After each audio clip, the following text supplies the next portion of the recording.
두 종류가 있습니다. 우리가 예수님을 안다라고 할 때에 그 말의 의미는 단순히 예수님에 대한 지식을 가지고 있다, 그런 뜻이 아닙니다. 물론 앞서 말했듯이 신앙생활에서 예수님에 대한 지식은 반드시 동반되어져야 됩니다. 예수님에 대해서 우리가 지식적으로 알아야 됩니다. 예수님이 누군지도 모르면서 그분을 구원자로 믿을 수는 없지 않겠습니까? 막연하게 예수를 믿어야 된다, 그래야 구원받는다. 그것보다도 내가 예수님에 대해서 정확히 알아가고 예수님에 대한 지식이 깊어짐으로써 나에게 생겨나는 은혜를 통해 하나님의 구원을 받아 누리는 것, 그것이 믿음 생활의 올바른 모습이다라고 할 수 있습니다. 근데 중요한 것은 예수님을 안다라는 것은 지식적으로 아는 것 그 이상을 의미한다 할 수 있습니다. 그러니까 예수님을 안다라는 것은 지식적으로도 그분을 알아야 되겠지만 그분과 교제하며 그분을 내 삶에서 경험함을 통해서 예수님을 알아간다라는 것도 다 포함하고 있는 내용입니다. 다들 공감하시겠지만 우리가 무엇을 알 때 정보 차원에서 아는 것과 인격적인 관계를 통해서 알아가는 것에는 엄청난 차이가 있지 않습니까? 단적인 예로 우리가 어떤 연예인에 대해서 아는 것과 그 사람과 친밀한 관계 속에서 아는 것은 전혀 다르다라고 할 수 있지 않겠습니까? 근데 이제 인격적인 알매는 정보 차원에서의 알미 포함되어 있습니다. 여러분 한번 생각을 해보십시오. 상대방의 이름도 모르고 나이도 모르고 아무것도 모르면서 어떻게 깊은 관계를 나눌 수 있겠습니까?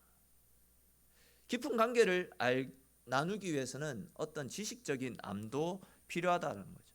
정보 차원에서 무지는 인격적인 알을 가로막는 장애물이 될 수 있습니다. 인격적인 알미 없이 정보 차원에서의 알은 가능할지 몰라도 정보 차원에서의 알 없이 인격적인 알은 불가능하다라는 그런 이야기입니다. 그렇기 때문에 우리가 예수 그리스도에 대해서 알기를 원한다면, 그리하여서 예수님이 주시는 더 큰 은혜를 받아 누리기를 원한다면 반드시 예수님에 대해서 알아야 된다라는 겁니다. 지식적으로 아는 것과 더불어 기도함을 통하여서 또한 말씀 묵상과 훈련을 통해서 예수님을 깊이 알아가는, 내 삶 가운데서 예수님을 경험하는 은혜들이 함께 동반되어져서 지식과 경험을 통한 알미 함께 수반되어질 때에 우리의 믿음과 우리의 신앙이 더욱더 깊어질 수 있다라는 거죠. 그리고 이것이 진정한 의미에서 예수 그리스도를 아는 지식이다라고 이야기할 수 있는 겁니다. 자, 다음으로 우리가 예수님에 대해서 체계적으로 가르쳐주는 학문인 기독론에 대해서 잠깐 살필 건데, 기독교는 예수님을 믿는 종교입니다. 그리고 예수님을 믿는다라는 것은 성경에 기록된 예수님에 대한 모든 것들, 그분의 인격이라든지 또한 그분의 존재, 그분이 행하신 모든 능력들, 그분의 사역들을 동의하고 인정하고 받아들인다라는 이야기입니다. 네, 예수님 믿는데요 라고 말하면서 예수님이 베푸신 기적과 능력들을 믿지 않는 것, 그거는 진정한 믿음이다 라고 할 수 없겠죠. 오늘날 자유주의 신학자들 중에서는 지식적으로 예수님에 대해서 너무나도 잘 알고 있지만 예수님이 행하신 기적에 대해서는 선을 긋습니다. 이거는 그냥 추종자들이, 제자들이 그랬을 것이다 라고 말한 거지 실제로 이런 일들은 일어나지 않았다라고 예수님이 행하신 기적에 대해서는 한 걸음 멀리서 선을 긋고 바라봅니다. 이것은 진정한 믿음이다 라고 할 수 없는 거죠. 진정한 믿음, 우리가 믿어야 되는 것은 성경에 나타나는 예수님과 하나님의 모든 것들을 다 인정하고 다 받아들인다라는 겁니다. 즉 기독교는 성경으로 시작해서 성경으로 마치고 예수로 시작해서 예수로 마치는 종교, 그것이 기독교라는 이야기입니다. 자, 혹시 제가 그 기독교가 어디에서 유래되었는지 그 유래에 대해서 적어놨나요? 프린트물에 적혀 있습니까? 어디서 유래되었는지? 답은 안 적혔죠. 자, 기독교라는 말이 어디에서 유래되었을까요? 진짜 쏘입니다. 안 받는다 해도 이번엔 진짜 쏘입니다. 어렵기 때문에 쏘겠습니다. 전에 우리 장로님하고 최 권사님 맞추셨는데 굳이 안 주셔도 된다 해가지고 제가 안 드렸는데 이번에는 맞추시면 안 받아도 된대도 무조건 쏘겠습니다. 뜨아 쏘겠습니다. 기독교가 어디에서 유래되었게요? 예? 그 맞는데요. 정확하게 이야기해 주세요. 예, 장로님 먼저. 예, 받아야 됩니다. 맞추시면 안 맞춘다고? 그럼 뒤에 우리 김세은 성도님. 예, 맞는데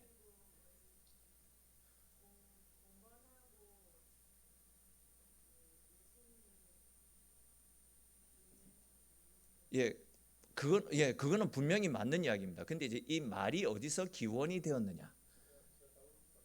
예, 예. 그렇죠. 그리스도교인데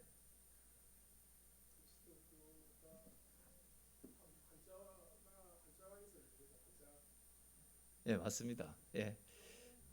그렇죠. 그리스도를 따르는 종교라는 뜻인데 그리스도가 그 한자로 기리사독입니다. 기리사독. 우리 옛날 문화가 한자권에 있었잖아요. 그리스도를 따르는 종교라고 해서 그리스도가 이제 중국 말로 하면 기리사독이거든요. 기리사독.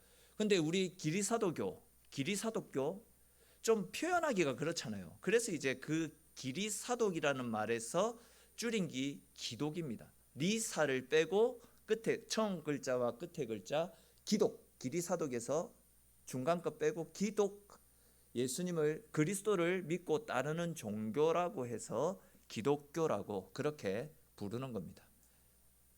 그냥 이거는 뭐 일반적인 상식선에서 알고 계시라라고 전해드린 말씀입니다. 자, 계속해서 우리가 예수님을 알아가는 일에 대해서 살펴볼 건데 그 중에서 우리는 예수님에 대해서 정확하게 알기 위해 예수님의 이름과 관련된 내용들을 함께 살펴볼 필요가 있겠습니다. 자, 기독이라는 말에 대한 의문이 이제 풀렸으니까 이제 본격적으로 예수님에 대해서 함께 살펴볼 건데 우리가 누군가를 알고자 할 때 그 사람에게 가장 먼저 묻는 것이 이름 아닙니까? 누군가 처음 만났을 때에 또 교제하기 위해서는 이름을 물어봅니다. 이름은 그 대상을 알아가는 가장 기본적인 단계죠. 왜냐하면 이름에는 그 정체성이 담겨져 있기 때문입니다. 예를 들어서 이제 교사라는 호칭에는 가르치는 사람이라는 정체성이 있고 학생이라고 하는 그 호칭에는 배우는 사람이다라는 정체성이 나타납니다. 이처럼 어떤 호칭으로 불리느냐에 따라서 그가 어떤 존재인지 가장 빠르고 정확하게 이해할 수 있습니다. 자, 그렇다면 예수님께는 어떤 호칭이 있었냐면 예수님을 부르는 다양한 이름들이 있는데 첫 번째 뭐라고 되어 있습니까? 적혀 있죠. 예수. 예수님은 그냥 개인이 가지고 있는 이름이었습니다. 사람의 이름이었다라는 거죠. 예를 들어서 제 이름이 조재진으로 불리는 것처럼 예수님도 이름이었습니다. 이름. 예수님을 지칭하는 이름. 그 뜻은 이제 자기 백성들을 죄에서 구원할 자이시다. 그런 뜻이죠. 그리고 이 이름은 천사를 통해서 고지가 되어졌던 이름입니다. 그러니까 이제 제 이름은 조재진인데 제자가 있을 제자고 진짜가 나아갈 진짜입니다. 그러니까 재진 점점 나아가서 세상에 있어야 되는 존재, 필요한 존재가 되라. 아마 그런 뜻으로 지어주신 것 같은데 예수님이라고 하는 그 예수라고 하는 것도 예수님을 부를 때 부모가 예수야 이런 식으로 불렀던 이름이고 그 뜻은 자기 백성을 죄에서 구원한다라는 그런 뜻을 가지고 있습니다. 그리고 이스라엘 사람들에게는 이런 이름이 굉장히 흔한 이름이었습니다. 예를 들어서 뭐 여호수아 또 예수아 그리고 호세아 이런 이름들이 전부 옛날 이스라엘 사람들이 주로 사용했던 이름 가운데 하나였습니다. 그러니까 이스라엘 사람들은 메시아 구원자를 기다렸지 않습니까? 근데 여호수아 예수 또 호세아 이런 이름의 뜻이 그들이 기다리고 있는 메시아와 관련된 이름이었기 때문에 이스라엘 사람들은 이름을 지을 때 이런 식으로 이름을 많이 지었다라는 거죠. 이게 예수님의 그냥 인간의 이름이었다라는 겁니다. 예수가 뭔지 아시겠죠? 예수님을 높이기 위한 이름이 아니고 그의 부모가 지어준, 천사의 고지를 통해서 지어준, 그냥 사람들이 일반적으로 부르는 조재진, 조영희, 그리고 제가 좀 어른들을 부르면 안 될까 아닙니까? 김상철, 그냥 호칭 다 뺍니다. 박재현, 이런 식으로 불렀던 그런 호칭이 예수였다라는 겁니다. 그리고 두 번째 예수님을 지칭하는 이름이 무엇입니까? 그리스도. 이 그리스도라는 것은 하나님에 의해서 지어진 공적인 호칭이었습니다. 공적인 지칭. 근데 이제 그리스도라는 것은 기름 부음을 받은 자라는 그런 뜻으로서 구약 히브리어로는 메시아라는 뜻을 가지고 있습니다. 메시아의 히브리식은 메시아인데 그 히브리식 이름을 헬라식으로 바꾼 것이 그리스도입니다. 근데 이제 아시듯이 이제 구약에는 하나님으로부터 부름 받은 사람들, 왕이라든지 선지자라든지 또 제사장, 이런 직분자들을 세울 때는 머리에 기름을 부어서 안수함을 통해서 그 직분을 주었거든요. 그러니까 예수님을 그리스도라고 부르는 것은 예수님께서 하나님으로부터 성령으로 기름 부음을 받아서 왕으로서의 사명, 또 제사장으로서의 사명, 선지자로서의 사명을 감당하시는 분이시기 때문에 하나님께서 예수님을 그리스도라고 칭호하셨던 겁니다. 자, 우리 이와 관련해서 사도행전 10장 38절에 기록된 말씀 같이 한번 읽겠습니다. 자, 우리 같이 읽겠습니다. 하나님이 나사렛 예수에게 성령과 능력을 기름 붓듯 하셨음에 그가 두루 다니시며 선한 일을 행하시고 마귀에게 눌린 모든 사람을 고치셨으니 이는 하나님이 함께 하셨습니다. 아멘. 자, 정리하면 예수님은 메시아죠. 구원자죠. 그리고 그리스도, 기름 부음을 받은 사람이고 그리고 구원자이십니다. 여기에서 우리는 예수님은 그리스도, 메시아, 구원자, 그런 분이심을 알 수가 있습니다. 또 이제 세 번째 예수님을 지칭하는 또 다른 칭호가 무엇이 있습니까? 말씀. 계속 말씀드렸듯이 예수님은 말씀으로 존재하시는 분이십니다. 그리고 이제 성경에서는 이 말씀에 대해서 세 가지 개념과 연결시켜서 예수님을 세 가지 개념에서 연결시켜서 설명을 하는데, 첫 번째는 제가 혹시 적어놨나요? 예, 첫 번째 같이 읽겠습니다. 말씀은 창조와 연관되어 있다. 아멘. 자, 우리 요한복음, 제가 수정한 걸 안 갖고 오고 수정 안 한 걸 가져왔네. 요한복음 1장 3절 말씀, 그리고 1장 10절 말씀 같이 바로 읽어보겠습니다. 만물이 그로 말미암아 지은 바 되었으니 지은 것이 하나도 그가 없이는 된 것이 없느니라. 아멘. 계셨으며 세상은 그로 말미암아 지은 바 되었으되 세상이 그를 알지 못하였고. 아멘. 자, 말씀은 창조와 관련되어져 있습니다.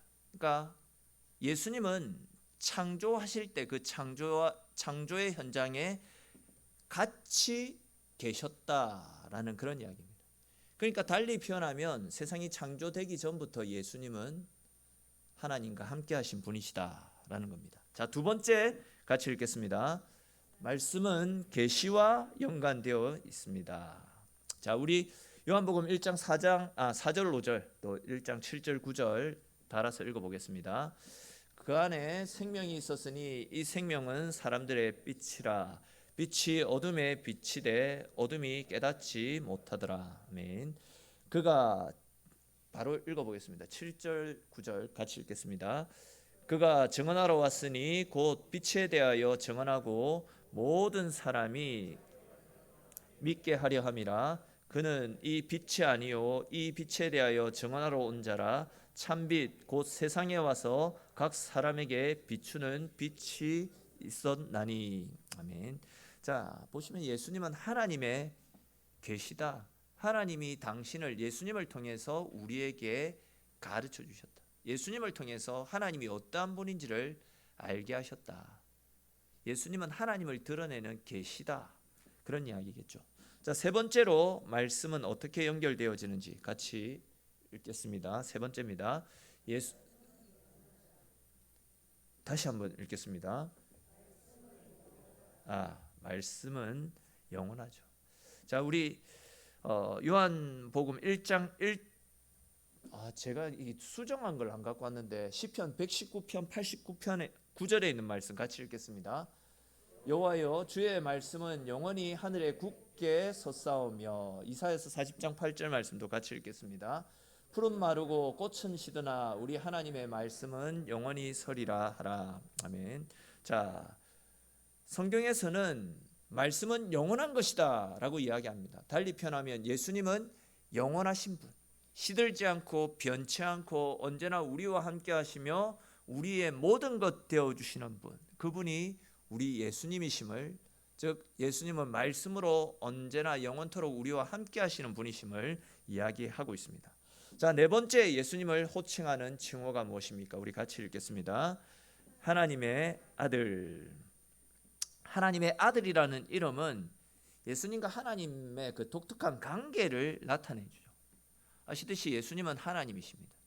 그러나 예수님은 인간의 형체를 띠고 오신 하나님이십니다. 신약에서 예수님을 하나님의 아들이다라고 부를 때에는 아주 특별한 의미들이 많이 사용되어지는데, 성부 하나님과의 친밀한 관계를 나타낼 때 하나님의 아들이라고 하는데, 우리 마태복음 11장 27절 같이 읽겠습니다. 내 아버지께서 모든 것을 내게 주셨으니 아버지 외에는 아들을 아는 자가 없고 아들과 또 아들의 소원대로 계시를 받는 자 외에는 아버지를 아는 자가 없느니라. 누가복음 말씀 같이 읽겠습니다.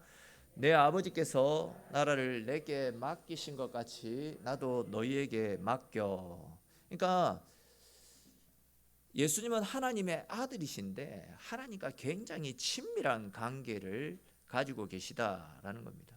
그리고 성부 하나님과 영광을 공유하는 분이시기도 한데, 우리 요한복음 1장 14절 말씀 또 읽어보겠습니다. 말씀이 육신이 되어 우리 가운데 거하심에 우리가 그의 영광을 보니 아버지의 독생자의 영광이요 은혜와 진리가 충만하더라. 아멘. 자, 하나님이, 말씀이신 하나님이 육신이 되어서 우리 가운데 찾아오셨습니다. 그리고 우리는 예수님을 통하여서 거룩하신 하나님이 어떠한 분인지를 발견하게 되는 거죠. 요한복음 말씀 전할 때 계속해서 설명했던 부분입니다. 그런데 왜 우리가 하나님을 직접 볼 수 없습니까? 하나님은 거룩하신 분이시죠. 그 거룩하신 분을 우리가 보게 되면 다 죽습니다. 그 영광의 빛에 취해서. 성경에 보시면 영광의 빛에 취해서 죽어버리는 경우들 많이 나타나잖아요. 근데 우리 인간은 하나님을 보고 싶어 하거든요. 그렇기 때문에 하나님께서 말씀이신 예수님을 우리에게 보여주셨고, 예수님을 통해서 하나님이 어떠한 분인지를 우리에게 가르쳐 주셨다라는 겁니다. 그리고 하나님께서 인류를 구원하시는 방편으로서 예수님을 예수님을 가르쳐 주시기도 했는데, 우리 요한복음 3장 16절에 기록된 말씀 또 읽어보겠습니다. 하나님이 세상을 이처럼 사랑하사 독생자를 주셨으니 이는 그를 믿는 자마다 멸망하지 않고 영생을 얻게 하려 하심이라.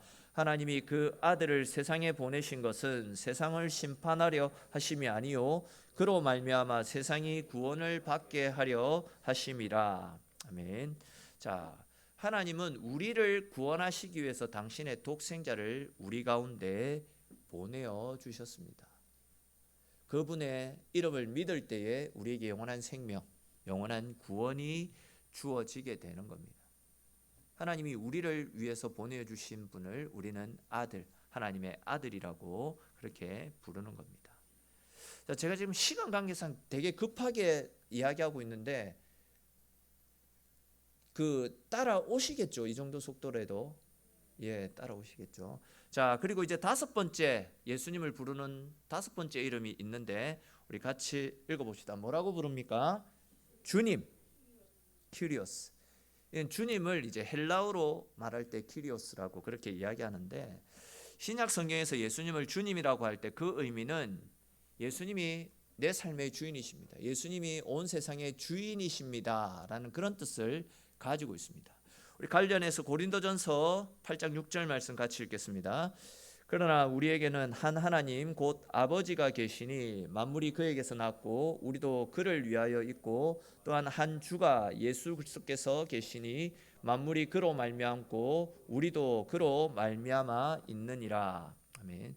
자, 이렇게 우리가 예수님을 주님으로 고백하는 것은 곧 예수님을 하나님으로 고백하는 겁니다. 이 세상 만물이 하나님으로부터 비롯되어졌고 예수님으로부터 탄생되어졌다라는 것을 믿는 믿음으로 주님이라고 고백한다라는 겁니다. 또 이제 우리 로마서 10장 19절 말씀도 같이 읽어봅시다. 내가 만일 내 입으로 예수를 주로 시인하며 또 하나님께서 그를 죽은 자 가운데서 살린 것을 내 마음에 믿으면 구원을 받으리라. 아멘. 우리가 예수님이 내 삶의 주인이시고 우주 만물의 주인이심을 고백하는 것, 이런 고백들이 결국은 우리의 구원을 가져다 준다라는 겁니다. 그러니까 우리가 주님, 주님이라고 우리의 마음을 담아서 고백하는 것은 결국 우리의 구원을 스스로 확증하는 것과 마찬가지라고 할 수 있습니다. 아시겠죠? 자, 여섯 번째 예수님을 표현하는 방법이 아니고 예수님을 표현하는 호칭이 뭐가 있습니까? 같이 읽겠습니다. 인자. 자, 인자라는 말은 예수님이 가지고 있는 인성, 예수님이 참 신이시며 동시에 참 인간이심을 명확하게 드러내는 표현으로서 성경에 인자라고 표현하는 부분들이 많이 나타나고 있습니다. 구약에서는 인간, 즉 사람의 아들과 동의어로 예수님을 인자라고 표현합니다. 혹시 시편 8편 4절도 제가 적어놨나요? 없으면 없습니까? 예. 자, 그리고 예수님의 사역과 관련해서 인자라는 표현들이 많이 나타나고 또 하나님의 백성을 가리킬 때에 많이 나타나는데 우리 좀 자세하게 한번 살펴볼 건데, 자, 옛날에는 구약 시대 때에 초인간적인 인물을 가리키는 말로 인자라는 표현을 사용했습니다. 초인간적인 인물을 가리키는 표현. 우리 다니엘서 7장 13절 14절 말씀 같이 한번 읽어보겠습니다. 보니 인자 같은 이가 하늘 구름을 타고 와서 옛적부터 항상 계신 이에게 나아가 그 앞으로 인도되매 그에게 권세와 영광과 나라를 주고 모든 백성과 나라들과 다른 언어를 말하는 모든 자들이 그를 섬기게 하였으니 그의 권세는 소멸되지 아니하는 영원한 권세요 그의 나라는 멸망하지 아니할 것이니라. 아멘. 자, 이 말씀에 보시면 예수님을 가리켜서 인자라고 하고 있죠. 근데 이 인자는 옛적부터 항상 함께 있었다라고 이야기합니다. 하나님의 고유한 성품 아닙니까? 옛적부터 창세전부터 항상 함께 있었던 분. 그리고 그분은 인간의 형체를 가지고 오신다라고 이야기합니다. 그리고 인간을 심판하기 위해서 구름을 타고 오실 것이고 7장 14절에 보시면 그의 영역은 초자연적이고 영원한 것이다 라고 이야기를 하고 있습니다. 그리고 예수님은 말씀 내내 공생의 사역 내내 자신을 가리켜서 인자라고 말씀하심을 통해서 구약, 그러니까 특별히 다니엘서에서 가리키는 초인간적인 인물, 그 인자가 당신임을 스스로가 밝히고 계셨던 겁니다.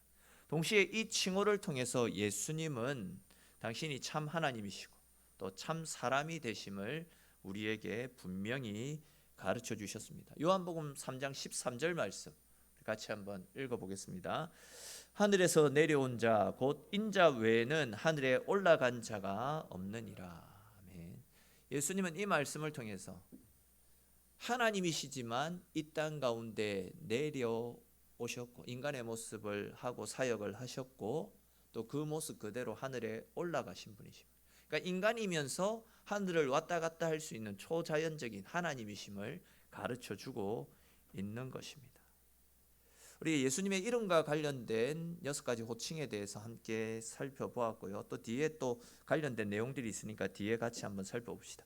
그리고 예수님을 아는 지식, 예수님의 본성과 관련된 이야기들을 우리 같이 한번 살펴볼 것입니다. 자, 앞에서 설명을 드렸던 것처럼 예수님의 이름에는 예수님의 정체성이 담겨져 있습니다. 우리는 예수님의 이름을 통해서 그분의 정체성을 엿볼 수가 있었습니다. 예수님은 구원자이시고 말씀이시고 하나님의 아들이시고 우리 인생의 주인이시고 또 인자, 참신이시며 참 인간의 성품을 가지신 인자라고 말씀하셨죠. 이것이 예수님의 정체성입니다. 이러한 예수님의 정체성을 크게 두 가지로 압축하면 신성과 인성을 가진 분이심을 알 수 있습니다. 그러니까 예수님의 신성은, 예수님은 참 하나님, 하나님과 동등한 분이시다라는 것을 가르쳐주고 있죠. 그러니까 예수님은 참 하나님이시고 신적인 본성을 지니신 분이시다, 그런 이야기입니다. 우리 로마서 9장 5절에 기록된 말씀 없습니까? 없다고요? 네, 없으면 제가 읽어드릴게요. 이 내용이 굉장히 복잡하고 저도 정리하면서 여러 번 이렇게 수정하다 보니까 재온 거에는 있는데 넘겨준 거는 없고 뭐 그런 것 같습니다. 자, 그는 만물 위에 계셔서 세세의 찬송을 받으실 하나님이시다. 예수님은 만물 위에 계시다라는 겁니다. 즉 모든 것 위에 뛰어나신 참 하나님이시고 찬송을 받으실 분이시다, 그렇게 이야기하고 있습니다. 또 디모데전서 2장 5절에서는 하나님은 한 분이시고 또 하나님과 사람 사이의 중보자도 한 분이시니 곧 사람이신 그리스도 예수라고 말씀을 하고 있습니다. 예수님은 인자이시면서도, 그러니까 인간의 성품을 가지고 계신 분이시면서도 하나님이셨다라는 겁니다. 인성과 신성을 함께 겸비하신 분이시다라는 겁니다. 자, 그렇다면 예수님이 신성을 가지신 참 하나님이시다라고 말씀을 하고 있는데 우리는 예수님이 참 하나님이시다라는 사실을 어떻게 알 수 있습니까? 혹시 제가 그 이유를 몇 가지 적어놨나요? 예, 프린트물 있으면 하나만 주십시오. 자, 아무튼 예수님께서 참 하나님이시다라는 것을 우리가 어떻게 알 수 있습니까? 첫 번째가 무엇입니까? 예수님이 친히 자신이 하나님이시다라고 말씀하셨습니다. 우리 요한복음 5장 18절에 기록된 말씀 같이 읽어봅시다. 유대인들이 이로 말미암아 더욱 예수를 죽이고자 하니 이는 안식일을 범할 뿐만이 아니라 하나님을 자기의 친아버지라 하여 자기를 하나님과 동등으로 삼으심이로라. 아멘. 자, 10장 30절 말씀도 같이 읽겠습니다. 나와 아버지는 하나이니라 하신대. 아멘. 자, 이 말씀을 통해서 예수님 스스로가 나는 하나님과 동등한 분이시다라고 예수님 스스로가 하나님이심을 가르쳐 주셨다라는 겁니다. 그런데 예수님 혼자서 나는 하나님이다라고 하면 답이 없지만 예수님을 가르쳐서 다른 사람들도 예수님을 하나님이라고 이야기하지 않습니까? 즉 다른 사람의 증언을 통해서 예수님은 신성을 가지신 하나님이심을 알 수 있습니다. 이사야의 예언을 통해서 우리가 그 사실을 알 수 있는데 우리 이사야서 9장 6절에 기록된 말씀, 이것도 안 적혀 있네요. 혹시 있습니까? 9장 6절. 예, 같이 읽겠습니다. 이는 한 아기가 우리에게서 낳고 한 아들을 우리에게 주신 바 되었는데 그의 어깨에는 정사를 메었고 그의 이름은 기묘자라 모사라 전능하신 하나님이라 영존하시는 아버지라 평강의 왕이라 할 것임이라. 아멘. 자, 이사야서 말씀은 아시듯이 예수님이 탄생하시기 600년 훨씬 전에 예언되어진 말씀입니다. 근데 이사야서 말씀을 통해서 예수님이 우리에게서 났다라고 하고 있죠. 그런데 그의 어깨는 정사를 메었고 우리의 모든 짐을 짊어지셨다라는 거고 그의 이름은 기묘자고 모사고 전능하신 하나님이다. 영존하시는 아버지다. 한 아이가 날 것인데 그가 하나님과 동등한 분이심을 우리의 질고를 지고 우리의 상담자가 되시고 우리의 위로자가 되신다라는 것을 예수님이 오시기 600년 전에 이미 말씀을 통해서 예언하셨다라는 겁니다. 그리고 베드로의 신앙 고백, 잘 아는 말씀이죠. 마태복음 16장 16절 말씀 같이 읽겠습니다. 시몬 베드로가 대답하여 이르되 주는 그리스도시요 살아계신 하나님의 아들이시니이다. 또한 예수님의 제자 요한의 선포도 같이 읽겠습니다. 요한복음 1장 18절입니다. 본래 하나님을 본 사람이 없을 때 아버지 품속에 있는 독생하신 하나님이 나타내셨느니라. 자, 도마의 고백도 같이 읽겠습니다. 20장 28절입니다. 도마가 대답하여 이르되 나의 주님이시요 나의 하나님이시다. 아멘. 바울의 고백도 같이 보겠습니다. 소망과 우리의 크신 하나님 구주 예수 그리스도의 영광이 나타내심을 기다리게 하셨으니. 아멘. 자, 예수님을 경험했던 예수님의 제자들이 모두 예수님이 하나님과 동일하신 분이심을 분명히 이야기하고 있습니다. 예수님을 나의 하나님이십니다, 나의 주님이십니다 라고 고백하고 있죠. 즉 다른 사람의 증언을 통해서 예수님은 신성을 가지신 분이심을 분명히 알리고 계십니다. 자, 세 번째로 예수님이 신성을 가지신 분이시다라는 사실을 어떻게 알 수 있습니까? 우리 같이 세 번째 거 읽도록 하겠습니다. 예수님은 하나님으로서 경배를 받으셨다. 아멘. 자, 우리 사도행전 7장 59절 말씀 같이 읽겠습니다. 그들이 돌로 스데반을 치니 스데반이 부르짖어 이르되 주 예수여 내 영혼을 받으시옵소서 하고. 아멘. 자, 경배는 오직 하나님만이 받으실 수 있습니다. 그리고 우리의 영혼은 오직 하나님께만 부탁드릴 수 있습니다. 근데 스데반은 자신의 영혼을 예수님께 부탁하고 있죠. 이는 곧 스데반이 예수님을 하나님과 동등한 분이심으로 고백했기에, 동등한 분으로 믿었기에 예수님을 경배하고 하나님께 자기의 영혼을 맡기는 겁니다. 자, 네 번째로 예수님이 신성을 가지고 계시는 분이심을 알 수 있는 것, 우리 같이 읽겠습니다. 예수님은 하나님만이 하실 수 있는 일들을 하셨습니다. 아멘. 자, 예수님이 하나님만이 하실 수 있는 일들을 많이 하셨죠. 천지창조. 자, 요한복음 1장 1절 같이 읽겠습니다. 태초에 말씀이 계시니라. 이 말씀이 하나님과 함께 계셨으니 이 말씀은 곧 하나님이시니라. 아멘. 자, 태초에 말씀이신 예수님이 하나님과 함께 하시며 그 천지창조에 동참하셨다. 그러니까 하나님만이 하실 수 있는 일을 예수님이 하심을 통해 예수님은 신성을 가지고 있는 분이시다라는 겁니다. 또 요한복음 1장 3절 말씀 같이 읽겠습니다. 만물이 그로 말미암아 지은 바 되었으니 지은 것이 하나도 그가 없이는 된 것이 없느니라. 아멘. 예수님이 천지 창조하실 때 함께 하셨다라는 거죠. 모든 만물이 주님과 함께 시작되었다라는 겁니다. 자, 그리고 예수님은 만물을 통치하시는 분이심을 드러내심을 통해 예수님은 하나님이심을 알려주셨습니다. 우리 마가복음 4장 39절 같이 읽겠습니다. 예수께서 깨어 바람을 꾸짖으시며 바다더러 이르시되 잠잠하라 고요하라 하시니 바람이 그치고 아주 잔잔하여 지더라. 자, 41절은 이제 노란 거 읽어집니까? 네, 같이 한번 읽겠습니다. 그들이 심히 두려워하여 서로 말하되 그가 누구이기에 바람과 바다도 순종하는가 하였더라. 아멘. 자, 예수님은 자연 만물을 당신의 뜻대로 움직이셨습니다. 자연 만물을 당신의 뜻대로 움직일 수 있다. 하나님만이 하실 수 있는 일. 근데 예수님은 사역을 통해 그런 일들을 보여주심을 통해 당신이 하나님과 동일한 신성을 가지신 분이심을 알려주셨다라는 겁니다. 자, 그리고 이제 부활을 통해서도 예수님은 당신이 하나님이심을, 신성을 가진 분임을 우리에게 가르쳐 주셨습니다. 관련해서 요한복음 11장 17절 말씀 같이 읽겠습니다. 예수께서 와서 보시니 나사로가 무덤에 있는지 이미 나으리라. 11장 43절 같이 읽겠습니다. 이 말씀을 하시고 큰 소리로 나사로야 나오라 부르시니 44절도 있죠. 없습니까? 자, 큰 소리로 나사로야 나오라 부르시니 죽은 자가 수족을 배로 동인 채로 나오는데 그 얼굴은 수건에 사였더라. 그러니까 예수님은 죽은 나사로를 살리시는 사건, 죽은 자를 일으키시는 그 사건, 아무나 할 수 있는 일 아니지 않습니까? 그 일들을 통해서 당신이 하나님의 신성을 가지신 분임을 가르쳐 주셨다는 겁니다. 그리고 죄사함의 은혜를 통해서도 당신이 하나님이심을 가르쳐 주셨습니다. 누가복음 5장 24절 말씀 같이 읽겠습니다. 그러나 인자가 땅에서 죄를 사는 권세가 있는 줄을 너희로 알게 하리라 하시고 중풍병자에게 말씀하시되 내가 네게 이르노니 일어나 내 침상을 가지고 집으로 가라 하시매.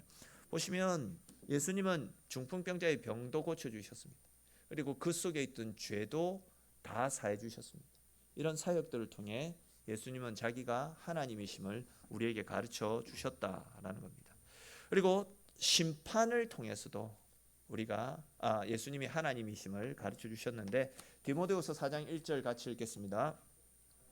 하나님 앞과 살아있는 자와 죽은 자를 심판하실 그리스도 예수 앞에서 그가 나타나실 것과 그의 나라를 두고 엄히 명하노니. 아멘. 그러니까 예수님은 창조와 통치, 또한 죽은 자를 살리시는 일들, 제사함과 심판, 이 모든 일들을 통해서, 즉 하나님만이 하실 수 있는 초자연적인 이런 일들을 통해서 당신이 하나님이심을 알려주셨다라는 겁니다. 자, 그리고 이제 예수님이 하나님이셔야만 했던 이유가 몇 가지 있죠. 예수님이 하나님이 아니면 안 되는 이유들, 우리와 관련해서 굉장히 중요한 이유들이 나타나는데, 첫 번째 같이 읽어보겠습니다. 효력 있는 제사. 인간이 드리는 제사는 아무리 그 수가 많다 할지라도 한계가 있습니다. 왜 그렇습니까? 인간 제사장들은 다 죄인 아닙니까? 목사가 요 앞에 서 있지만 죄인입니다. 죄인이 드리는 제사로는 하나님의 마음을 흡족하게 해드릴 수가 없습니다. 하지만 완전하신 중보자이신 예수님의 제사, 예수님의 예배는 무한한 가치를 지니고 있기 때문에 하나님을 만족시킬 수 있습니다. 그래서 예수님은 단순히 훌륭한 교사, 모범, 좋은 모범의 사람이 아니라 완전한 하나님이어야 되는 겁니다. 완전한 하나님으로서 완전한 제사를 드려야지 우리에게 영원한 구원이 주어지게 되는 겁니다. 자, 두 번째로 예수님이 하나님이셔야 되는 두 번째 이유, 어떤 이유입니까? 완전한 순종. 하나님의 진노는 율법에 완전히 순종할 수 있는 예수님을 통해서만 해결할 수 있습니다. 우리의 죄가 얼마나 많습니까? 하루에 단 한 가지 거짓말을 하고 우리가 한 70년을 살았다. 365 곱하기 75 하면 70 하면 얼마가 나옵니까? 대충 한 2만 5,070번 정도 나오네요. 계산하지는 마십시오. 대충 한 거라서 2만 5,070번. 하루에 딱 한 가지 거짓말만 하고 70년을 살아도 우리는 2만 5,070번의 그 엄청난 죄를 짓고 살아가는 죄인들입니다. 그런데 이런 우리의 약함들, 우리의 죄를 인간 제사장이 사해 줄 수 있다? 불가능한 일입니다. 완전한 순종을 하신 예수님을 통해서만 우리의 죄가 완전히 사해질 수 있는 겁니다. 그렇기 때문에 예수님은 하나님, 참 하나님이셔야 되었다라는 겁니다. 그리고 세 번째로 예수님은 완전히 거룩한 분이어야 되었습니다. 그러니까 죄인을 구원하기 위해서는 죄가 있어서는 안 되지 않겠습니까? 죄 있는 자가 죄인을 구하기 위해서 나서는 것은 결국 빛에 허덕이는 사람이 다른 사람의 빛을 갚아주겠다라고 몸부림치는 것과 다를 바 없습니다. 말 그대로 어불성설이죠. 근데 예수님은 거룩하신 하나님이셨기 때문에 그 거룩하심으로 우리의 죄를 사해 줄 수 있었던 것입니다. 그리고 이제 네 번째로 예수님이 하나님이셔야 됐던 네 번째 이유 같이 읽겠습니다. 구속의 효과적인 적용. 그러니까 구속의 적용은, 즉 우리의 구원은 사망 권세를 이기시는 예수님, 그분의 부활과 성령의 보내주심을 통해서 이루어지는데, 사람으로서는 이런 일을 할 수 없습니다. 완전하신 하나님만이 우리의 죄와 우리의 구원과 관련된 일을 할 수 있습니다. 그런 이유로 예수님은 하나님의 형상을, 하나님이시지만 인간의 형상을 입고 이 땅에 찾아오셨다라는 겁니다. 자, 예수님의 신성과 관련된 이야기들 이해가 되시죠? 예, 혹 이해가 안 되시면 다시 설명을 다음에 한번 더 드릴게요.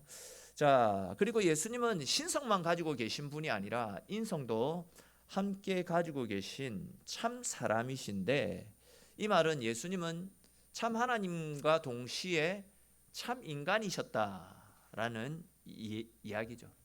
참고로 당시 유대인들은 어떻게 예수라는 사람이 하나님일 수 있느냐, 이런 이야기를 했었더랬습니다. 근데 이제 성경 곳곳에는 예수님이 인성을 가지고 있는 사람이었다라는 것을 드러내는 말씀들이 많이 있죠. 그러니까 헷갈리시면 안 됩니다. 예수님은 하나님이신 신성을 가지신 분이시고 동시에 인간의 성품, 인성을 동시에 가지고 있는, 신성과 인성을 같이 가지고 있는 분이셨다라는 건데, 지금까지는 우리는 예수님의 신성, 하나님으로서의 성품을 살펴봤고, 이제는 예수님의 인성, 사람으로서의 성품을 살펴보게 되는데, 예수님이 사람이셨던 증거가 다른 사람들의 호칭을 통해서, 다른 사람들이 예수님을 부르실 때 그 호칭을 통해서 예수님이 인간이심을 알 수가 있습니다. 예수님은 먼저 자기 자신을 가리켜서 인자라고 이야기하셨죠. 인자. 성경 구절을 안 읽을 건데 방송실에서 고생해가지고 다 찾아놨거든요. 오늘 성경 100개 넘게 찾았을 겁니다. 고생했는데 안 읽으면 방송실에서 삐질 수 있기 때문에 다 읽겠습니다. 요한복음 8장 40절 말씀 같이 읽겠습니다. 지금 하나님께 들은 진리를 너희에게 말한 사람인 나를 죽이려 하는도다. 아브라함은 이렇게 하지 아니하였느니라. 마가복음 2장 10절도 같이 읽겠습니다. 그러나 인자가 땅에서 죄를 사하는 권세가 있는 줄을 너희로 알게 하려 하노라 하시고 중풍병자에게 말씀하시되. 마가복음 2장 28절 같이 읽겠습니다. 이러므로 인자는 안식일에도 주인이라. 아멘. 자, 보시면 예수님은 당신 스스로를 가리켜서 인자, 사람의 아들, 사람의 모습을 가지고 태어난 사람임을 예수님 스스로가 이야기하셨죠. 그리고 이제 또 다른 사람들도 예수님을 인자, 사람이라고 지칭하는 말씀들이 나타납니다. 우리 사도행전 2장 20절 같이 읽겠습니다. 이스라엘 사람들아 이 말을 들으라. 너희도 아는 바와 같이 하나님께서 나사렛 예수로 큰 권능과 기사와 표적을 너희 가운데 베푸사 너희 앞에서 그를 증언하셨느니라. 아멘. 로마서 5장 15절 말씀도 같이 읽겠습니다. 그러나 이 은사는 그 범죄와 같이 아니하니 곧 한 사람의 범죄를 인하여 많은 사람이 죽었은즉 더욱더 하나님의 은혜와 또한 한 사람 예수 그리스도의 은혜로 말미암은 선물은 많은 사람에게 넘쳤느니라. 아멘. 고린도전서 말씀 읽겠습니다.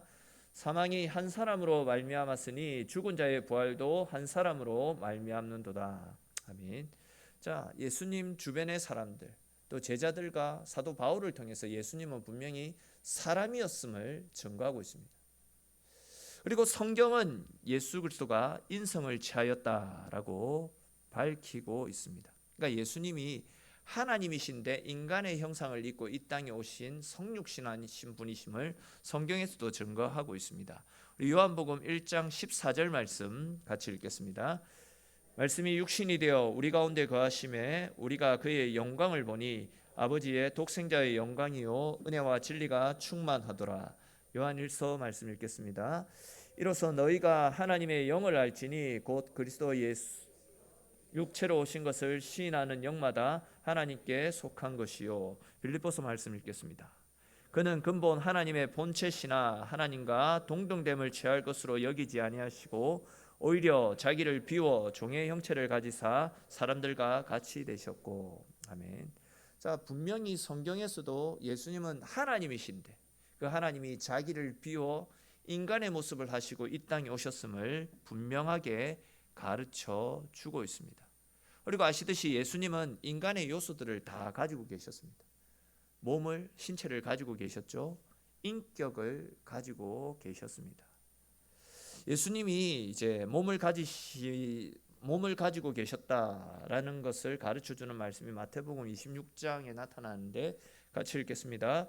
그들이 먹을 때에 예수께서 떡을 가지사 축복하시고 떼어 제자들에게 주시며 이르시되 받아서 먹으라 이것은 내 몸이라 하시고. 아멘. 자, 예수님이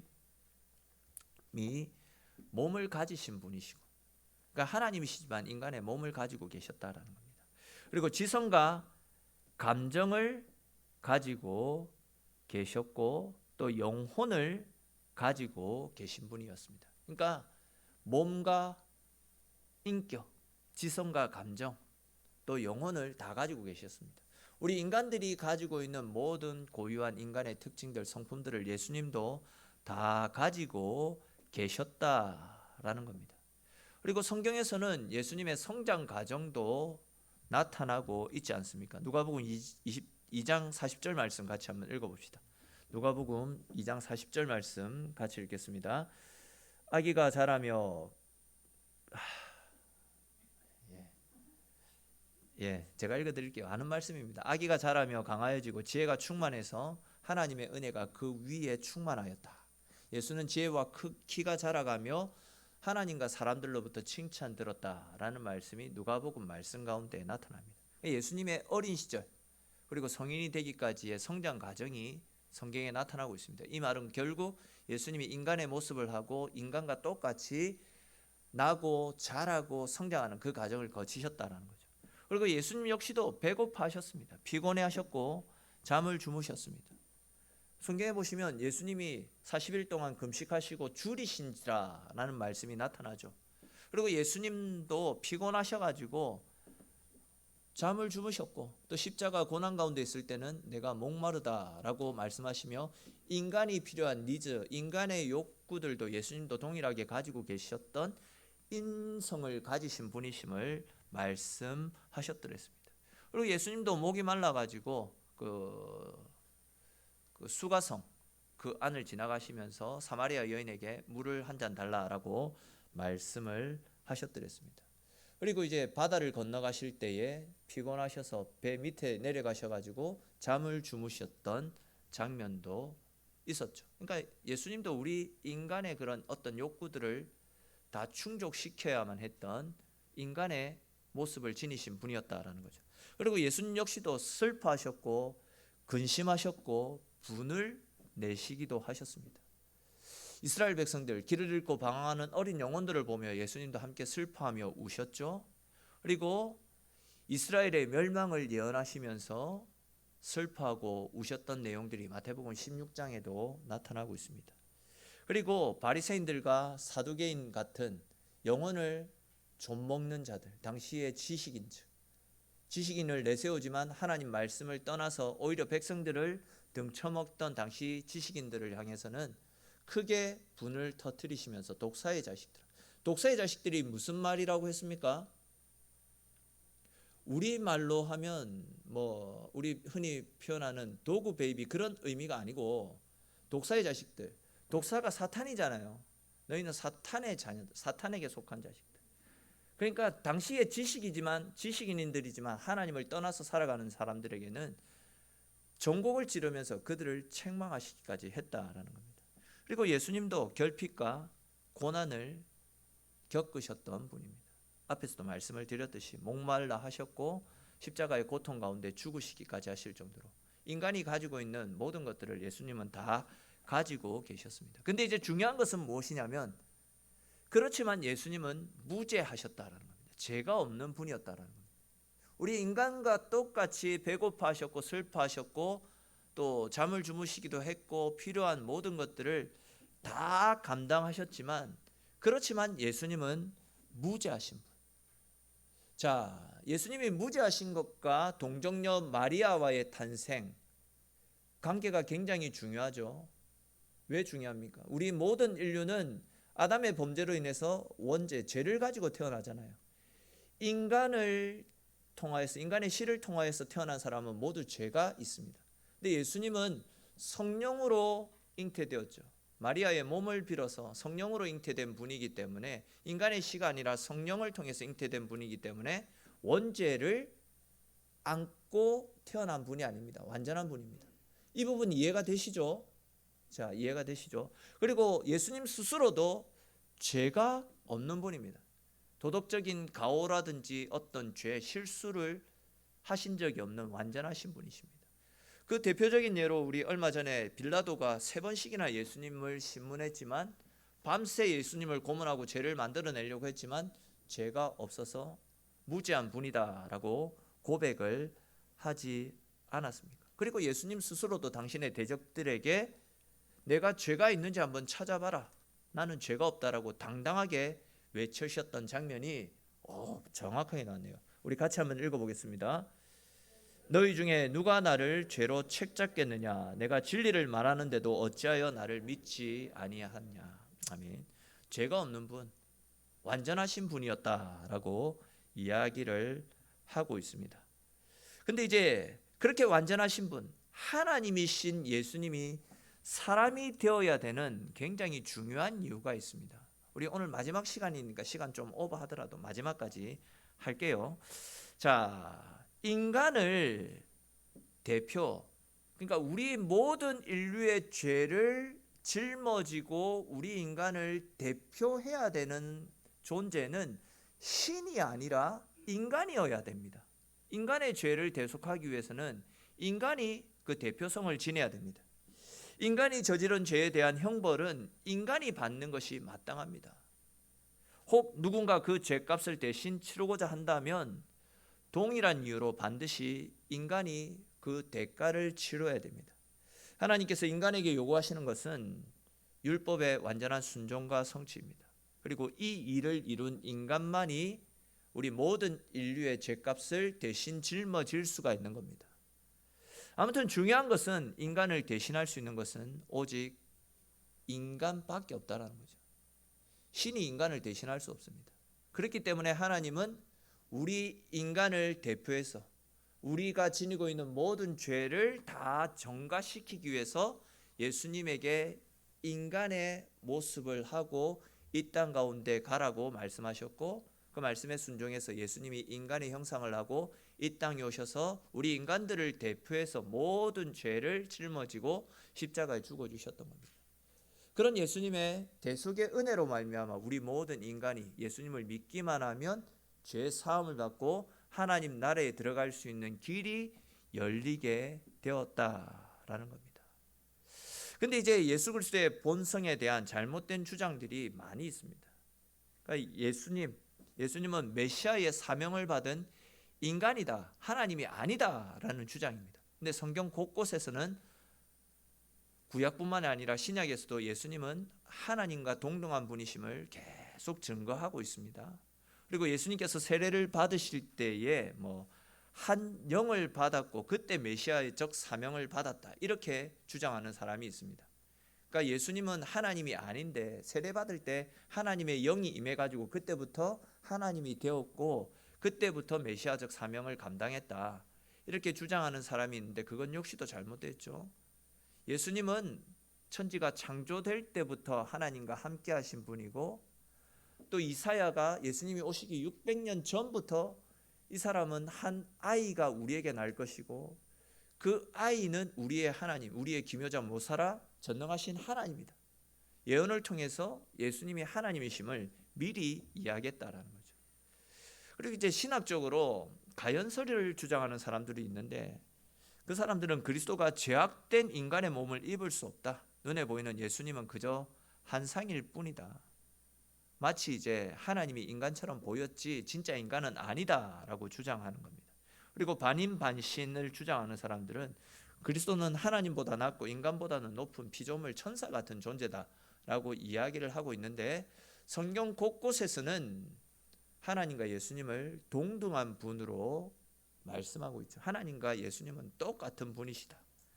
그리고 양자론을 주장하는 사람들은 인간 예수가 하나님의 아들로 입양되었다, 그러니까 신이 아닌데 하나님이 그리스도적 사역을 위해서 예수님을 입양시켰다, 그렇게 주장하는데 말이 안 되는 소리죠. 당시에는 이 예수님의 신성과 인성과 관련해서 이단들이 굉장히 많이 있었습니다. 그래서 그 이단들로 인해서 교회가 굉장히 큰 혼란에 빠졌습니다. 그래서 이제 예수님의 신성과 인성과 관련된 정확한 성경적 가르침을 내리고 예수님의 신성과 인성을 인정하는 회의가 451년에 칼케톤이라는 곳에서 칼케톤 회의가 열렸습니다.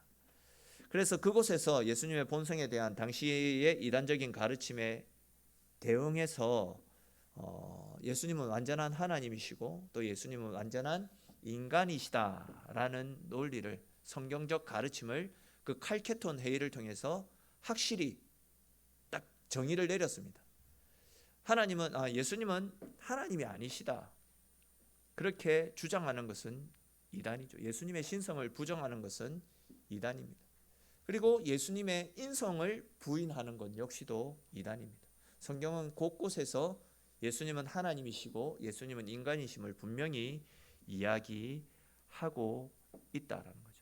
자, 이제 총정리를 하겠습니다. 6가지로 총정리를 할 수 있는, 5가지로 총정리를 할 수 있는데, 신앙은 지식과 믿음이 합쳐진 거다.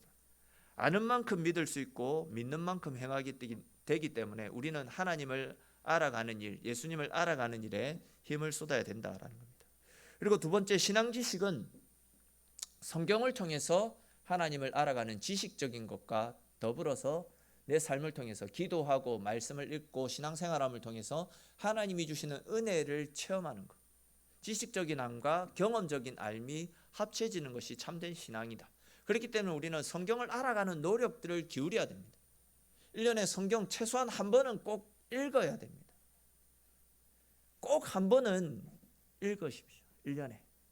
그리고 기독론은 성경에 기록된 예수님에 대한 가르침을 체계적으로 정리해 주는 책이고, 예수님의 호칭은 그리스도, 그리고 말씀, 하나님의 아들 주님, 인자가 있고, 예수님의 호칭을 통해서 그분이 참 하나님이시고 또한 동시에 참 인간이 되시는 분이심을 우리는 알 수 있게 됩니다. 자, 이것으로 해서 오늘 공부할 내용들은 다 마무리 짓겠는데요. 제가 조금 시간 관계상 급하게 달려온 면이 없지 않아 있는데 그래도 다 소화해 주셨을 것이다 라고 생각합니다. 혹시 오늘 했던 것과 관련해서 질문하실 거 있을까요? 사실 이거 신학교에서 배우는 내용들인데 여러분들 수준이 올라가지고 지금 신학생들이 공부하는 걸 오늘 같이 공부한 겁니다. 혹시 질문하실 거? 예, 없습니다. 빨리 마치고 싶은 모양입니다. 자, 기도 드리도록 하겠습니다.